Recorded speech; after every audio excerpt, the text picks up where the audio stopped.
নমস্কার বন্ধুরা, আমার চ্যানেলে তোমাদের সবাইকে স্বাগত জানাই।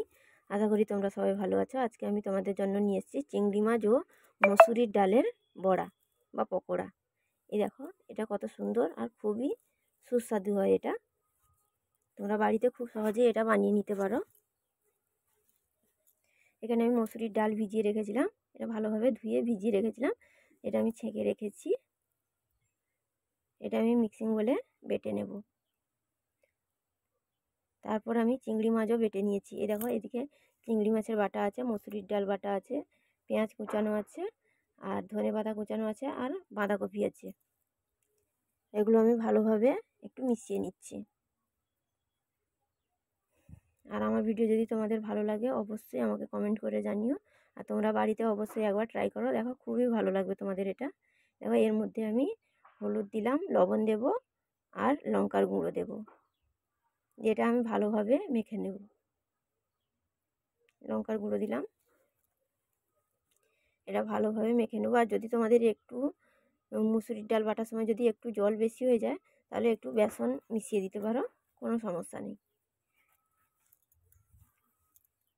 দেখো, এটা আমি ভালোভাবে মেখে নিচ্ছি।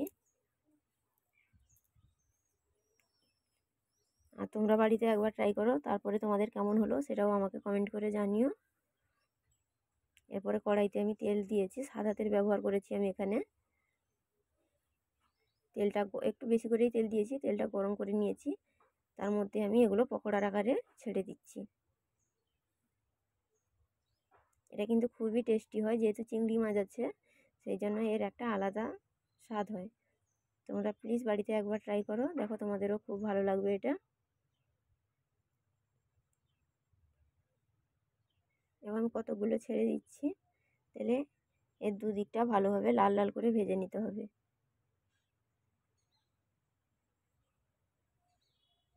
আর আমার ভিডিও যদি তোমাদের ভালো লাগে অবশ্যই একটা লাইক কমেন্ট করো আমাকে।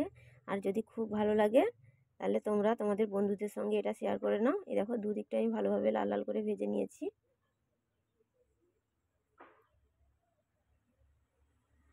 আর আজকের রেসিপিটা কেমন হলো আমাকে জানিও প্লিজ।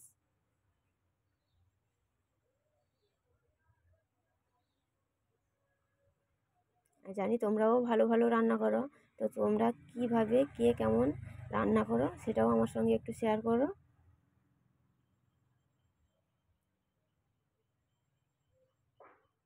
তোমরা পারলেও তোমাদের কিছু যদি রেসিপি থাকে সেটা আমাদের সঙ্গে শেয়ার করো, আমার সঙ্গে। আর আমার ভিডিও যদি ভালো লাগে অবশ্যই আমাকে কমেন্ট করে জানিও। আর এটা খুবই টেস্টি হয়, দেখো কত সুন্দর হয়েছে, লাল লাল মচমচে হয়েছে এটা। তোমরা বাড়িতে অবশ্যই একবার ট্রাই করো, দেখো তোমাদেরও খুব ভালো লাগবে এটা। আর আমাকে কমেন্ট করতে প্লিজ ভুলো না তোমরা।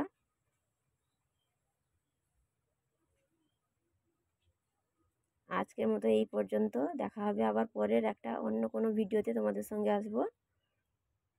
প্লিজ তোমরা এটা বেশি বেশি করে শেয়ার করে দাও তোমাদের বন্ধুদের সঙ্গে। আর তোমরা বাড়িতে অবশ্যই একবার বানিয়ে খেও, খুব ভালো লাগবে তোমাদের আশা করছি। টাটা, এই পর্যন্ত, দেখা হবে আবার পরের একটা ভিডিওতে।